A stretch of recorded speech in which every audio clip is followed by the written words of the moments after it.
1675, um naturalista italiano fez a experiência abaixo. Sendo um exímio conhecedor da morfologia do caule, o triste resultado confirmou suas hipóteses. Descrevemos agora, então, detalhadamente porque o experimento obteve este resultado. Então, esse experimento ele é conhecido como prática do anel de Malpighi ou anelamento do caule. O experimento ele vai consistir na verificação da importância do floema, que é um tecido vascular vegetal que tem como função o transporte de água, sais minerais e compostos orgânicos. Ele também vai ser responsável pela produção da seiva elaborada. A seiva elaborada é a solução de substâncias orgânicas sintetizadas nas folhas, sendo transportada para todas as células da planta através dos vasos liberianos, ou floemáticos. Esse experimento ele consiste na retirada de um anel da casca de um ramo ou de um tronco de uma árvore. A casca contém periderme, que é um tecido de proteção ou de cicatrização, que surgem estruturas de crescimento secundário, que vai ocorrer em caules ou raízes.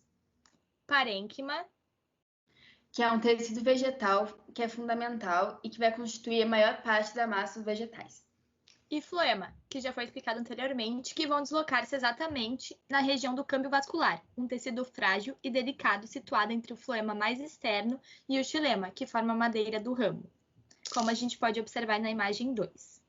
A retirada do anel de Malpighi interrompe o floema e provoca o acúmulo de substâncias orgânicas acima do corte. Algumas semanas depois da operação, pode-se notar um inchaço na região imediatamente acima do corte, como a gente pode observar na imagem 3, que tem uma representação ilustrada e a outra uma representação real do que acontece. A retirada de um anel de Malpighi do tronco de uma árvore acaba por matá-la, em virtude da falta de substâncias orgânicas para a nutrição das raízes. A retirada de um anel de casca do caule interrompe o fluxo da seiva elaborada das folhas para os órgãos consumidores. A gente pode observar, então, esse corte na imagem 5, que é uma representação real, e na imagem 4, que é uma mera ilustração.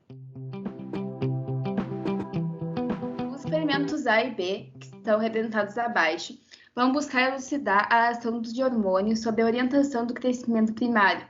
Nos dois experimentos, a fonte luminosa era unilateral, conforme o posicionamento indicado. No experimento A, o vaso com a planta foi inserido num suporte com sistema relógio, que girava continuamente no sentido horário. Já no experimento B, o vaso estava situado num ponto físico e foi analisado, além do crescimento do caule, o das raízes. Agora a gente vai explicar a diferença entre os dois experimentos.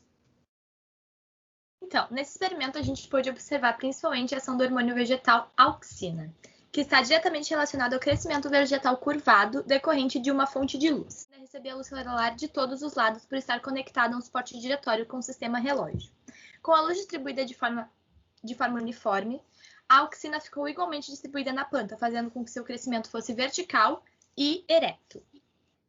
Então, já no experimento B, o contato com a luz é feito de maneira unilateral. No caso, apenas um lado da planta vai ser iluminado diretamente, o que vai ocasionar na curvatura do caule das raízes. Este acontecimento se deve ao fato da auxina ser depositada no lado mais sombreado, no caso, o lado oposto ao lado iluminado. Dessa forma, a região não iluminada tem um crescimento superior ao da região iluminada, causando a curvatura do caule em direção à fonte de luz, como a gente pode observar na imagem 1. Pensando na raiz agora, ela cresce na direção oposta ao estímulo luminoso, porque assim como no caule, a auxina se concentra no lado sombreado. Porém, na raiz, o crescimento é inibido pela falta de luz direta, causando a curvatura no sentido contrário do caule, como a gente pode observar no gráfico da imagem 2.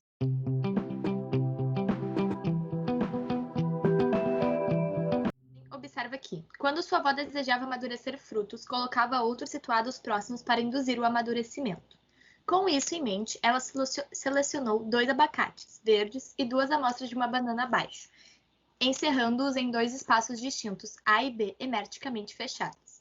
No espaço A, o abacate e a banana foram isolados em jornal, e no final de uma semana o abacate estava amadurecido, e a banana estava em estado avançado de amadurecimento. No espaço B, o abacate e a banana foram encerrados num saco plástico, e ao final de uma semana, ambos estavam também amadurecidos, contudo muito mofados. Agora a gente vai explicar qual foi a banana que ela escolheu e o motivo dessa escolha, utilizando os nossos conhecimentos de hormônios vegetais. Então, essa técnica ela dá resultado porque quando as frutas estão na fase de maturidade fisiológica, elas começam a soltar um gás que ajuda no seu amadurecimento, que é o etileno. Esse gás é produzido à medida que as frutas climatéricas vão amadurecendo, funcionando como um hormônio que é produzido a partir das células e se faz presente em toda a estrutura do fruto, desde a casca até o seu interior. É essa substância que, entre outras coisas, leva ao rompimento das fibras, o que deixa o fruto mais macio e doce. Agora a gente vai falar algumas características do etileno. O fato dele ser o único hormônio gasoso e por esse motivo as baixas temperaturas inibem a sua liberação. Apesar de ser o mais simples dos hormônios vegetais, o etileno exerce profunda influência em muitos aspectos do ciclo vital das plantas, da germinação à senescência. Isso explica o porquê o fruto, quando colocado na geladeira, ele pode ser conservado por mais tempo. Agora, algumas reações que acontecem durante o processo de maturação das frutas que também podem ser observados na imagem 1. A primeira é a oxidação dos lipídios. Essa reação é produzida pelo etileno e é responsável pelo rompimento nas fibras do fruto, tornando-o macio. A segunda é a quebra das ligações de amido. A doçura das frutas maduras aparece neste momento, durante a quebra das ligações do amido presente em sua composição. E a terceira é a quebra da molécula de clorofila. O etileno é responsável por quebrar as moléculas de clorofila presentes no casco da fruta, que lhe confere a cor verde. Após esta reação, dependendo do fruto, a coloração fica avermelhada ou amarelada, como acontece nas maçãs.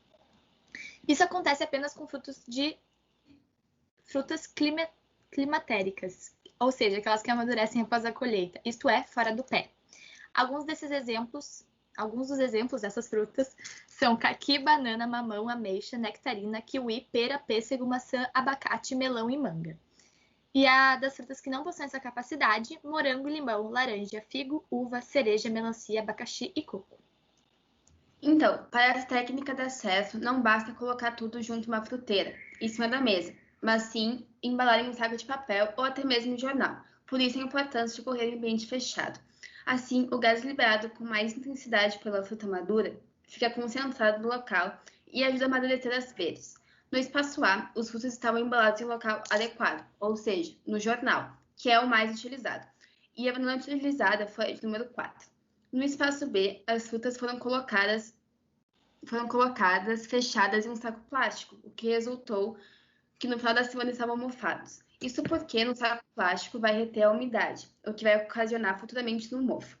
A banana que foi utilizada no saco poderia ter sido uma menos madura do que a banana 4, como a banana 2 ou a 3, pois iriam liberar menos gás etileno. Uma solução alternativa, caso a jovem já tivesse aberto o abacate e visto que ele não estava maduro, seria simplesmente colocar um pouco de suco de limão em sua polpa para evitar sua oxidação e fechá-lo novamente, envolvendo com plástico filme, assim o abacate também ficaria maduro. Por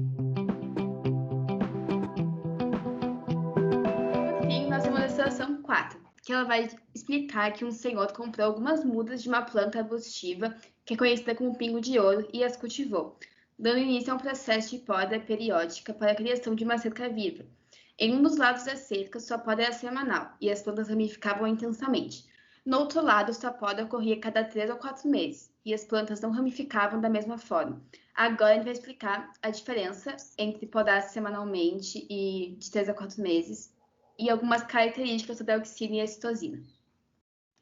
Então, a auxina e mais a citosina são as responsáveis pelo desenvolvimento dos ramos. É importante sabermos que os hormônios vegetais não agem sozinhos, e mesmo que haja a aplicação exógena de um hormônio vegetal, outros hormônios que são produzidos pela planta atuarão contribuindo para a ação final.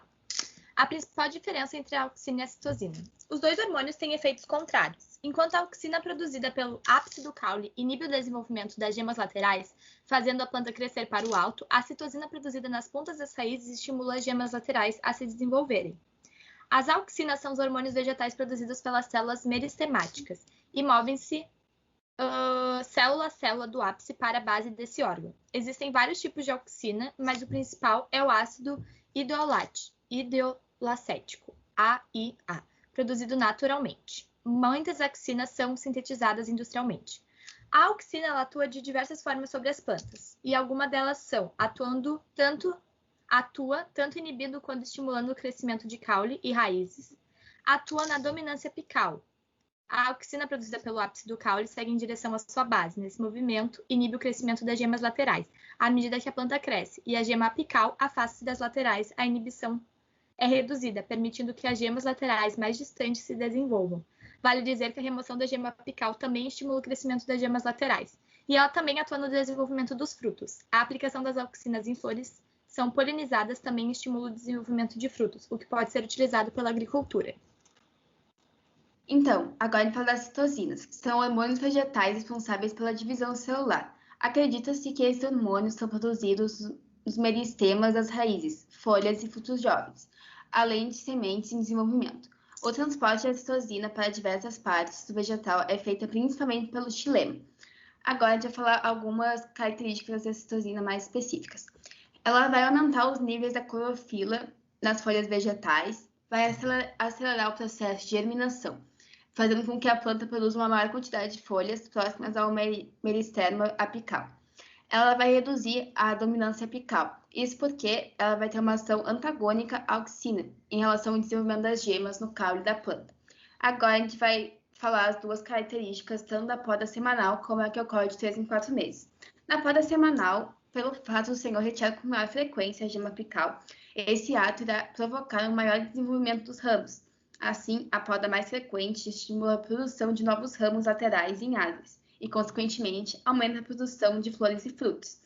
Já na poda, que ele poda de 3 a 4 meses, por causa das ápices não serem removidas com uma certa frequência, esse ato vai permitir à auxina impedir o desenvolvimento das gemas laterais.